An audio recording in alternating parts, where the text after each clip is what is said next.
St. Kitts and Nevis have one of the longest written histories in the Caribbean, both islands being among Spain's and England's first colonies in the archipelago. Despite being only 2 miles apart and quite diminutive in size, St. Kitts and Nevis were widely recognized as being separate entities with distinct identities until they were forcibly united in the late 19th century. Pre-Columbian period. The first natives to live on the islands, as early as 3,000 years ago, were called Siboney. However, the lack of pottery makes their origin and timeline uncertain.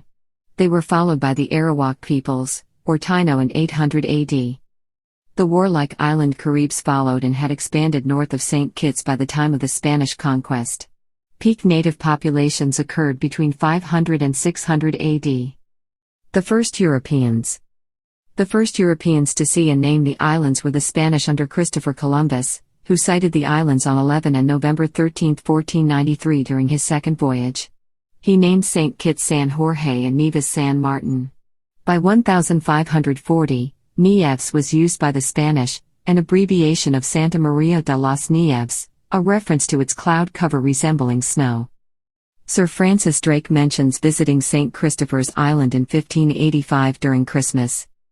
The next European encounter occurred in June 1603, when Bartholomew Gilbert gathered lignum vitae on Nevis before stopping at St. Kitts. In 1607, Captain John Smith stopped at Nevis for 5 days on his way to founding the first successful settlement in Virginia. Smith documented the many hot springs in Nevis, whose waters had remarkable curative abilities against skin ailments and bad health. Robert Harcourt stopped at Nevis in 1608. St. Kitts and Nevis, 1623 to 1700. In 1620, Ralph Merrifield and Sir Thomas Warner received from King James I, a royal patent to colonize the Leeward Islands, but with overall authority through James Hay, 1st Earl of Carlisle. Merrifield and Warner formed the company Merwar's Hope, which was renamed Society of Adventurers, which merged into the Royal African Company in 1664. Warner arrived on St. Kitts on January 28, 1623 with 15 settlers and came to terms with the Carib chief Ubautu Tegramant. 3 Frenchmen were already on the island, either Huguenot refugees, pirates, or castaways. The hurricane of September 1623 wiped out their tobacco and vegetable crop, yet the colony survived and grew. Hopewell arrived in 1624, and included Warner's friend Colonel John Jefferson, who built Wingfield Manor. This Jefferson may have been an ancestor of Thomas Jefferson's. In 1625, a French captain, Pierre Belain des Nambucq, arrived on St. Kitts aboard his 14-gun brigantine and a crew of 40. He had escaped a 3-hour battle with a 35-gun Spanish warship near the Cayman Islands. In 1627, Warner and des Nambucq split the island in 4 quarters, with the English controlling the middle half and the French the end quarters. Cardinal Richelieu formed the Compagnie de Saint-Christophe in 1626, and 40 slaves were purchased from Senegal. By 1635, the number of slaves on St. Kitts had grown to 500 to 600, and by 1665 the French West India Company replaced the Compagnie. As the European population on St. Kitts continued to increase, Chief Tegramant grew hostile to the foreigners in 1626, and plotted their elimination with the help of other island Caribs.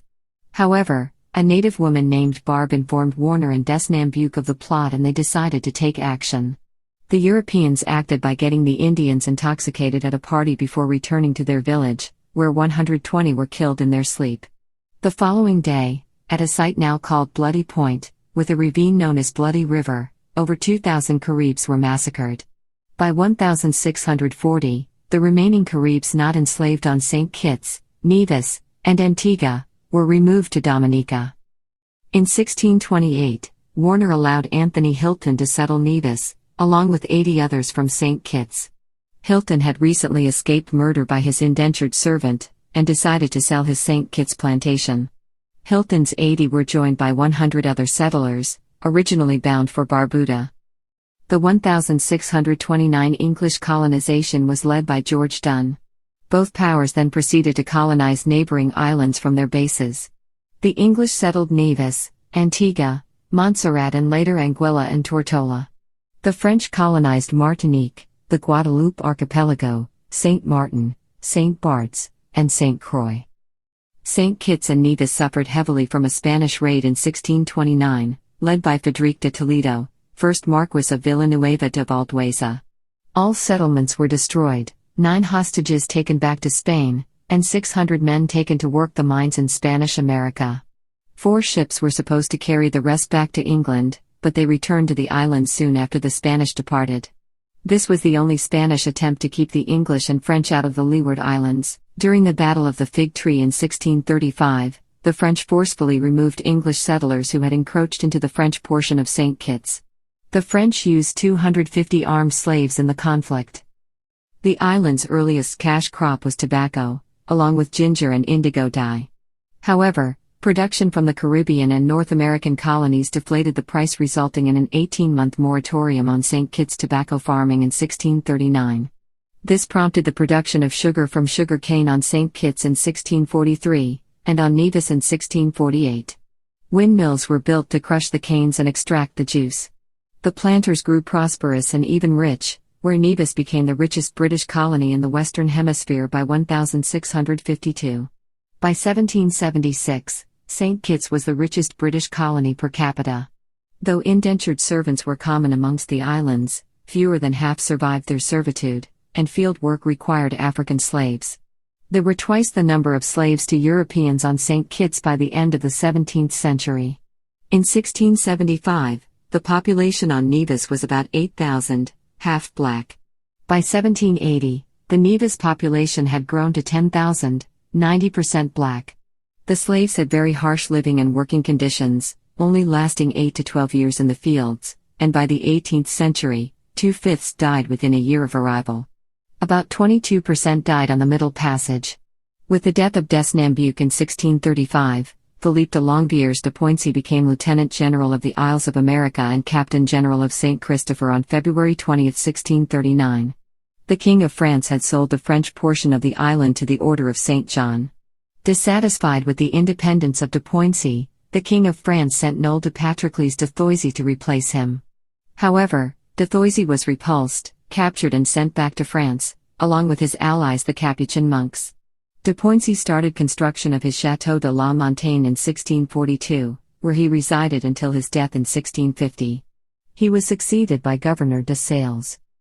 In 1652, Prince Rupert's squadron visited Nevis and exchanged fire with the Pelican Point fort, following the Royalist defeat in the English Civil War.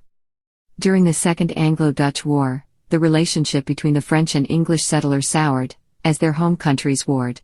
On April 21, 1666, French Governor Charles de Sales gathered 800 troops and 150 to 200 slaves at Palmetto Point. As the French advanced towards Sandy Point, where English Governor William Watts waited, the French were ambushed by 400 English troops and de Sales was killed. Claude de Roux de Saint-Laurent took over command as the French counterattacked, forcing the English to retreat. On 22nd of April, during the Battle of Sandy Point, 1,400 English troops under the command of Governor Watts, which included 260 of Colonel Morgan's buccaneers, failed to stop 350 French. Governor Watts was killed, and the English spiked their guns at Fort Charles before fleeing to Old Road Town. Many of the English then fled to Nevis as the French took control of St. Kitts. The French then tried to take Nevis, but were turned back by the English at Piney's Beach. English reinforcements to Nevis failed to arrive when Willoughby's fleet sank in the August 15, 1666 hurricane. Armand d'Angleterre set out from Basseterre in April 1667 with Joseph Antoine de la Barre aboard. The French ship encountered HMS Winchester, the start of an English blockade, and engaged in a long-running battle before sinking her and eventually returning to St. Kitts. Finally, the English turned back and attempted invasion of Nevis in May 1667 during the Battle of Nevis. However, the Treaty of Breda restored the status quo. The 1670 Treaty of Madrid meant the recognition of English colonies in the Caribbean by Spain in return for the curtailment of pirate attacks. England established the Admiralty Court in Nevis as a consequence. Those found guilty of piracy were hanged at Gallows Bay. In 1689, during the War of the Grand Alliance, French Governor de Salnave sent troops to plunder the English side, with Irish assistance, while Count de Blanc's fleet arrived in Basseterre with 1,200 troops. The French sieged English Governor Thomas Hill's troops at Fort Charles, forcing their surrender on August 15, 1689. The English were once again sent to Nevis while the Irish took over their plantations. On June 24, 1690, Leeward Islands Governor Sir Christopher Codrington and Sir Timothy Thornhill, operating from Nevis, landed an English force of 3,000 men on St. Kitts. Operating from Timothy's Beach and Frigate Bay, they marched into Basseterre and then sieged the French at Fort Charles. The French surrendered on 16 July and were deported to Santo Domingo. The French had used cannon on Brimstone Hill in their 1689 siege, and in 1690 the British began construction on Brimstone Hill Fortress. The Treaty of Ryswyk in 1697 restored the status quo. An interesting side note is that Captain William Kidd's privateer Blessed William assisted Codrington during this war. In 1690, a massive earthquake and tsunami destroyed the city of Jamestown, then the capital of Nevis. So much damage was done to it that the city was completely abandoned. It is reputed that the whole city sank into the sea, but since then, the land has moved over at least 100 yards to the west. That means that anything left of Jamestown would now be underground, near where Fort Ashby was built in 1701. The capital was moved south to the town of Charlestown. St. Kitts and Nevis, 1700 to 1883. St. Kitts and Nevis were to face more devastation during the War of the Spanish Succession, though the local impact of that conflict started with the French governor of St. Christopher, Count Jean-Baptiste Again, surrendering the island without a fight to Sir Christopher Codrington, governor of the English Leewards, and Colonel Walter Hamilton in 1702. The French inhabitants of St. Kitts were peacefully removed to other islands. The French retaliated in 1705 with a 5-day bombardment of Nevis by Admiral Count Louis-Henri de Chavignac before he proceeded to St. Kitts. There the French pillaged the English quarter after landing on Frigate Bay, carrying off 600 to 700 slaves. Then on Good Friday 1706, the French under the command of Pierre Le Moyne d'Iberville attacked Nevis, capturing Fort Charles, then looting and burning Charlestown. Once again, 3,400 slaves were taken, though several more escaped to Maroon Hill and formed a slave army, which effectively resisted a French attack. Before departing Nevis, the French left Nevis in ruins, including its sugar works. The 1707 hurricane did further damage to Nevis. It would be 80 years before sugar production on Nevis reached the level achieved in 1704. The Treaty of Utrecht was signed in 1713, in which the French ceded their portion of St. Kitts to the British. By 1720, the population of St. Kitts exceeded that of Nevis for the first time. In 1724, the population of St. Kitts consisted of 4,000 whites and 11,500 blacks, while Nevis had 1,100 whites and 4,400 blacks. By 1774, the population on St. Kitts was 1,900 white and 23,462 black, while Nevis had 1,000 whites and 10,000 blacks. Upon gaining control of the whole island in 1713, the British soon moved the island's capital to the town of Basseterre in 1727, and St. Kitts quickly took off as a leader in sugar production in the Caribbean. Whilst conditions on St. Kitts improved, Nevis was seeing a decline.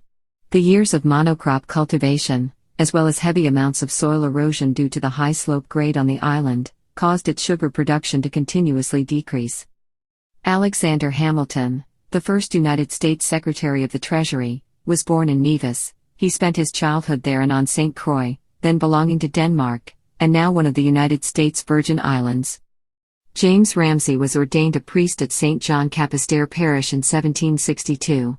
He continued his abolitionist activities and concern for the welfare of slaves until he left the island in 1781. John Huggins built the first Caribbean resort hotel in 1778.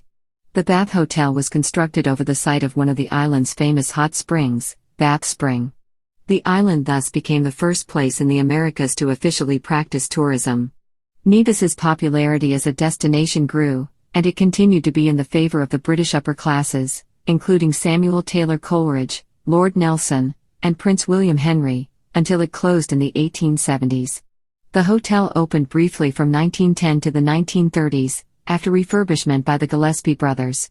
It housed troops in World War II, and the police department and magistrates' court from 1995 to 1999. By 1776, St. Kitts had become the richest British colony in the Caribbean, per capita. Attacks by the French occurred at the end of throughout the 18th century, including the Siege of Brimstone Hill and the Battle of St. Kitts in 1782. The consolidation of British rule was recognized finally under the Treaty of Versailles in 1783. On March 11, 1787, Captain Nelson was married to Frances Woolward Nisbet, niece of John Herbert, president of the Nevis Council. They were married at Montpelier Plantation, with Prince William Henry acting as best man.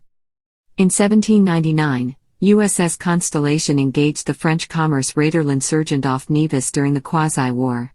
The American vessel won a first victory for the United States Navy, bringing the captured French commerce raider back to St. Kitts. In 1804, the French Admiral Edouard Thomas Burgess de Michessy and General La Grange forced Nevis and St. Kitts to pay ransoms of £4,000 and £18,000 respectively. This was followed by Jérôme Bonaparte's raid in 1806. In 1806, the Leeward Islands Caribbee government was split into two groups, with Antigua, Barbuda, Redonda and Montserrat in one group, and St. Kitts, Nevis, Anguilla and the British Virgin Islands in the other. The islands in the new grouping, however, were able to keep their great degrees of autonomy. The grouping then split entirely in 1816. Lord Combermere bought Russell's Rest plantation following the defeat of France in the Battle of Waterloo. Combermere Village and School are named after him. The Roman Catholic religion was practiced by the French, and the Church of England by the English, yet a Jewish synagogue existed on Nevis since 1684. The Moravian Church was established on St. Kitts in 1777, and numbered 2,500 by 1790. Bishop Thomas Coke paid his first of 3 visits to Nevis and St. Kitts in 1788, establishing the Methodist Church on the island. Membership grew to 1,800 on Nevis and 1,400 on St. Kitts by 1789. In 1824, the Cottle Church was established on Nevis, welcoming slaves and masters alike. The African slave trade was terminated within the British Empire in 1807, and slavery outlawed in 1834. A 4-year apprenticeship period followed for each slave, in which they worked for their former owners for wages. On Nevis 8,815 slaves were freed in this way, while St. Kitts had 19,780 freed. The 1835 hurricane, followed by the drought of 1836 to 1838 and the fire of 1837, devastated Nevis. Sugar prices continued their decline due to production in other parts of the world where costs were cheaper, so that by 1842, Nevis saw a decline in its population as workers fled the island, if unwilling to stay and make a living sharecropping in Nevis' increasingly less fertile soil. St. Kitts' soil was not so depleted. Then several earthquakes struck in 1843, followed by a cholera epidemic in 1853-54, killing more than 800 on Nevis and 3,920 on St. Kitts. In 1872, St. Kitts was connected to the international telegraph system. However, the connection did not extend to Nevis until 1925. The Federation of the Leeward Islands Colony of 1871 meant the end of elected assemblies, but were instead appointed. In 1883, the governments of St. Kitts, Nevis and Anguilla were combined into the St. Kitts Assembly. Of the 10 seats in the Assembly, Nevis had 2 while Anguilla had 1. St. Kitts and Nevis, 1883 to present. Subsidized beet sugar production put wage pressures on the islands, which resulted in the Portuguese riots of 1896. It took Marines from HMS Cordelia to restore order. By 1900 there were 61 estates on Nevis utilizing the sharecropping system, while St. Kitts only had 2. The 1899 San Ciriaco hurricane left 27 dead on Nevis and 2 on St. Kitts. The Nevis hospital was destroyed and 8,000 left homeless. The St. Kitts Sugar Producers Association built a central factory for sugar refining and a railway for transportation in 1912. The London Electric Theatre opened on St. Kitts in 1917. A telephone system was built on St. Kitts in 1896 and included Nevis by 1913. Nevis' first automobile arrived in 1912, a Ford Model T. Theodore Roosevelt and wife visited St. Kitts in 1916. Cotton production supplemented sugar during World War I, but declined in 1922 after the boll weevil appeared. The Great Depression meant the government became the largest landowner on Nevis as estates were abandoned or were requisitioned for failure to pay taxes. From 1900 to 1929, the population on St. Kitts declined by 43%, while on Nevis it declined by 9%. In 1951, the islands were granted the right to vote, with the first election held in 1952. Sugar production continued to dominate the lives of the islanders. The dominance by estate owners of the islands only an extremely limited natural resource, the land, and the single-minded application of that resource to one industry precluded the development of a stable peasant class. Instead, the system produced a large class of wage laborers generally resentful of foreign influence. The nature of the sugar industry itself, the production of a non-staple and essentially non-nutritive commodity for a widely fluctuating world market, only served to deepen this hostility and to motivate Kittitian laborers to seek greater control over their working lives and their political situation. The collapse of sugar prices brought on by the Great Depression precipitated the birth of the organized labor movement in St. Kitts and Nevis. The Workers' League, organized by Thomas Manchester of Sandy Point in 1932, tapped the popular frustration that fueled the labor riots of 1935–36.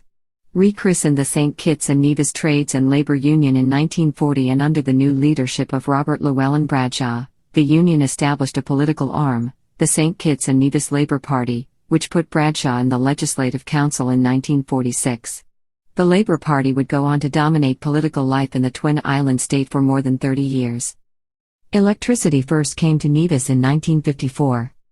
The islands remained in the Leeward Islands Federation until they joined the failed West Indies Federation from 1958 to 1962, in which St. Christopher Nevis Anguilla was a separate state. Robert Bradshaw was the Minister of Finance for the short-lived country. In 1967, the islands became an associated state of Britain. In the same year, Anguilla had a major secession movement supported by St. Kitts' political opposition party, the People's Action Movement. Both forces, working together, invaded the island from an Anguillan base in an attempted coup d'état. Anguilla was able to successfully break away from the Union in 1971. In 1970 there was a serious maritime incident, the Christina disaster, the sinking of an overloaded ferry boat, with much loss of life. During Bradshaw's long tenure, his government slowly moved into a statist approach to economic development in 1972. All sugar lands were bought by the government, as well as the nationalization of the sugar factory in 1976. Opposition to Bradshaw's rule began to build, especially by the families and supporters of former estate owners, who founded the People's Action Movement Party in 1964, after frustration over a failed demonstration against a raise in electricity rates. Opposition was especially great in Nevis, who felt that their island was being neglected and unfairly deprived of revenue, investment and services by its larger neighbor. Bradshaw mainly ignored Nevis complaints, but Nevisian disenchantment with the Labour Party proved a key factor in the party's eventual fall from power. In 1978 Bradshaw died of prostate cancer. He was succeeded by his former deputy, Paul Southwell, but in 1979, Southwell himself died in St. Lucia. Accompanying interim Premier Caleb Azariah Paul Southwell, was Lee Llewellyn Moore, the Attorney General, and next in seniority of the St. Kitts Labour Party. The political organization eventually fell into a crisis of leadership, but Lee Moore was selected. Regardless, many Labour supporters had their suspicions about Southwell's death, and many chose to vote Pam the following year in the general elections.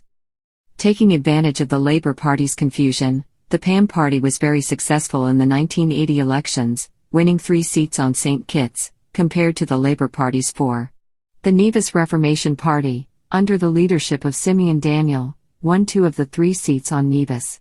Pam and NRP then formed a coalition government, naming Kennedy Simmons, a medical doctor and one of the founders of the Pam, premier. The change in government reduced the demand for Nevis secession. In 1983, the Federation was granted independence from Britain, with a constitution that granted Nevis a large degree of autonomy as well as the guaranteed right of secession.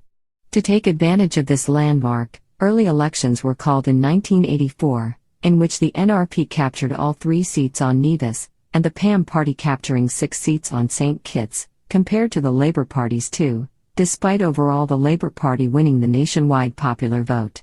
The new coalition government now had a strong 9-2 mandate in Parliament. Economic improvement for St. Kitts followed, with the PAM party shifting focus from the sugar industry to tourism. However, much of the island's poorest people, mainly the sugar workers, were neglected. Opposition to PAM began to build from this, as well as on accusations of corruption. In the 1993 elections, both PAM and Labour took 4 seats each, whilst on Nevis, a new party, the Concerned Citizens Movement, took 2 seats, beating the NRP's one. The stalemate on St. Kitts proved unresolvable when the CCM in Nevis refused to form a coalition with PAM. Rioting soon followed on the islands, which was finally resolved in a special set of elections held in 1995, in which the Labour Party overwhelmingly defeated the PAM party, winning 7 seats compared to PAM's 1. Dr. Denzil Douglas became the new Prime Minister of the Federation, and in 2015 Timothy Harris became the Prime Minister. On September 21, 1998, Hurricane Georges severely damaged the islands, leaving nearly $500 million of damage to property. Georges was the worst hurricane to hit the region in the 20th century. In 2005, St. Kitts saw the closure of its sugar industry, after 365 years in the monoculture. This was explained as due to the industry's huge losses, as well as to market threats by the European Union, which had plans to cut sugar prices greatly in the near future. Since that time, tourism has been the main focus of the economy.